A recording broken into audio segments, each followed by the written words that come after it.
Thanks very much for clicking on the video link. My name is Natalie Armstrong-Motin with Marketing Resolution, and this is another in the series of Idle Chat videos for the American Bar Association. Today I get to talk with guest Bob Oberstein. Bob, how are you, sir? I'm fine, thank you, Natalie. How are you? I'm doing very well, doing very well. And I like that we've color coordinated our outfits. Absolutely. It's important. It's important. Well, I got the memo, so. Thanks. Good for that. All right. So if you're watching this video and you don't know how we have done previous idle chats, I have about 120, 130 not cutting edge journalistic questions on these cards. And we shuffle the cards and we find out what Bob and I are going to talk about today in our idle chat for the ABA's DR section. All right. First question should be, even though it's not on a card, where did you get that amazing Aloha shirt? Oh, goodness. I've gotten some on the islands themselves. Let's just say I have an addiction to Aloha shirts. When I taught at the university, my nickname was HB, short for Hawaiian Bob. People have actually questioned whether or not I own any shirts that have no flowers on them. So, I do have a, I don't know if I'd call it a fetish, but I think it's more of an addiction. That's the long answer to a short question. Simply, I don't remember where I've gotten some of them. Absolutely fair. And as vices go, that's a pretty good one. That and shoes, but we'll talk about shirts only. Right. But Aloha shirts, they're not just shirts with flowers on them. They actually have a meaning. They actually have, a sentiment about them. And it's a sentiment that I like. So good for you, Hawaii Bob. Well, they do. And, I always tell people it's not a shirt. It's a philosophy. In fact, it's an attitude. And it's an attitude that we frankly need a lot more of. It's true. I do have one, and it's manufactured by Tory Richard. That one I remember. And they do embroidered shirts. And in the back of the shirt, it's a view of a beach, but it's through a windshield of an old convertible with a pair of fuzzy dice and a little hula dancer there. And it has a title, and the title is The Office. So I could hang 10 in that kind of office. Yeah. Absolutely. Absolutely. All right. So, sir, what is your favorite city? Oh, my. I love Seattle, where I live. I lived in Phoenix for 30 years. I love that. I'm a recovering New Yorker, and I absolutely have New York City flowing through my veins. But I would have to say New Orleans. New Orleans. Why New Orleans? Well, a lot of reasons. I actually got transferred there once and fell in love with it. The food, the jazz, the people. But recently, at the tender age of 68, I decided to go back to school, specifically law school at Tulane. And I was just in New Orleans a few weeks ago, finally graduating from 2020. We're one of the COVID babies, we call ourselves. And there's no downside to that city. It's just amazing. And I don't think it's like any other city in America. And I am limiting my answer to America right now. There are other cities and other countries that I visited that I do like as well. But you've got the French, the Spanish, the Caribbean, the Cajun influence, the African influence. And although New York is a melting pot, New Orleans has it's a unique melting pot. I think I'm going to agree. There's no wrong answers on Idle Chat, but I think you've nailed it. Good job. The only downside is don't go there if you're on a diet. And watch out for a drink called the Hurricane. Actually, when I was there, I got introduced to a new drink, a Sazerac. And I happen to say that I like old fashions. And somebody said, well, then you must have a Sazerac. And I liked it. And because I liked it, we went downtown at 11 o'clock at night to the Sazerac bar, where Huey Long used to hold court when he was governor and drink Sazeracs. And it's a Sazerac rye with absinthe and a lemon twist and bitters and some sugar, which is much more complicated than I ever want to get in a cocktail if I have to make it. But I'm very happy to drink it. Sounds really good and possibly dangerous. One was more than enough for me. I think I slept in the car on the way back to the hotel. That's New Orleans. All right, Bob, next card. If you are willing to share, what was the last photograph that you took? The last photograph that I took. Wow, are we including selfies? Sure. Oh, that would have to be last week then with a great nephew. Family photo. Yeah. All right. When, sir, was the last time that you slept more than 9 hours? Wow, this sounds like my sleep doctor's question before an appointment. I'd have to say it's been this year. I've actually been trying to work on sleep as a health, I don't want to say alternative, but as a health mandate. And I'm enjoying it thoroughly, although generally it's 6 hours, but 9 hours, I have to say only twice in the past 12 months. All right. I'm a big believer in getting solid sleep, good quality sleep. It makes everything else in your life go so much more smoothly. Well, I kid around and say it's very hard to sleep if I'm not sitting in class. So I suppose it depends on the prof, but yeah, I feel you. I feel you. Ooh, here's a burning question. Cake or pie? That's going to depend upon which cake and which pie. It's your idle chat. I will let you choose. That's right. I'm going to go with pie. What kind of pie? Toasted coconut custard.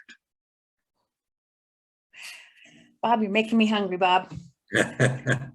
All right. Next question on the cards. Is there a word that you constantly misspell? Wow. You know, there used to be, that would have been an easy question 30 years ago, because I had built in reliance on certain people, and I would just ask them, how do I spell this? And that word was there, the possessive, T-H-E-I-R, and I would always invert the E and the I. But since that person's no longer around, I had to learn it for myself. And this was before spell check. So a word that I constantly misspell. Wow. Nothing's coming to mind, only because of spell check. You know, there was a time when those of us of a certain age had word lists given to us in school, and we had to memorize them, and we had to stand for spelling bees. And I don't know if they still do that in schools or not, because you're right, everything has gone to spell check and Grammarly, but we did actually have to learn how to spell a long time ago. That's true. That's true. These days, I find myself correcting the spelling when I'm dictating on the computer. How about this one? Oxford comma or no? I'm not sure I understand the question. The Oxford comma, it's an item of big debate in my neck of the woods, whether or not you should have a comma after that third thing before you move on in the sentence or not. Yeah. It's a really old-fashioned kind of an argument, but it, it's divisive. My preference is to put in the comma only because I'm old and I like to have a moment to breathe. I'm going to agree. I think it provides a better rhythm when you're reading or speaking, but these young kids, they just leave it off willy-nilly, crazy. Well, the argument that I've heard there is actually between two married professors about whether it's single space or double space. Always double. Well, you should have been at that dinner table that I was at. Because again, some of us learn to type on typewriters, not keyboards. And in my school, most of the girls simply took, we took a course, it was called Office Machines, and it was 10-key typewriters and shorthand. And there was always a double space, always a double space. Oh gosh, you're getting a lot of food questions here, Bob. Next card is, which flavor of ice cream best represents you? Best represents me as opposed to which one I like. I was asked this question recently, which is why it's interesting. I would have to say it's coffee ice cream. And that's because of a memory associated with it. I happen to like it. I happen to like the flavor, but it has to have chopped pecans and chocolate sprinkles. So it's not your grandfather's coffee ice cream. This is a newfangled coffee.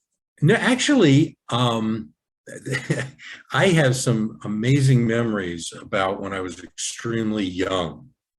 And I was eating an ice cream cone with that combination back in 1952. Some of the people listening, their parents probably weren't even dating. And I was riding on my father's shoulders as he was taking me to an air-conditioned movie, which is a big deal in those days, to see a color movie. And that was King of the Khyber Rifles with Basil Rathbone and Tyrone Power. So I've got all these memories around this ice cream because I was eating it and he was saying, "Don't drip it on my head, don't drip it on my head." So I was being very, very careful. So it really is your father's ice cream. I stand corrected. What a lovely memory wrapped around ice cream. I guess we could say that, yeah. All right, Bob. Well, it's another food question. I don't know. The cards are stacked this way. I don't know how this happened. But sir, what is the best pizza topping? The best pizza topping. You know, up in Seattle, we have a place called, in Everett, we have a place called Brooklyn Brothers Pizza, and they're actually from Sheepshead Bay, New York. So I kind of went there and, you know, fell in love again. And they have a big sign that says, you know, if you ask for pineapple or ham, you'll get thrown out, because they're very traditional. I think the word "forget about it" in one big word is written underneath that sign. But although I do like that, I learned to enjoy that when I was living here in Phoenix. But the which one? I'd have to say a combination of pepperoni and sausage. Tend to be a meat lover with that. Possibly little bits of mozzarella sprinkled as well. Good choice. Very good choice. All right. And next question. Now this one, I mean, this is one of those things that is, you know, a thing for a lot of relationships. And that is, which direction should the toilet paper hang? Rolling forward or rolling back? It's easier to tear if it's rolling forward. So as a practical matter, it should go forward. It should. And you know, it's interesting because I've been traveling a lot over the past month and a half.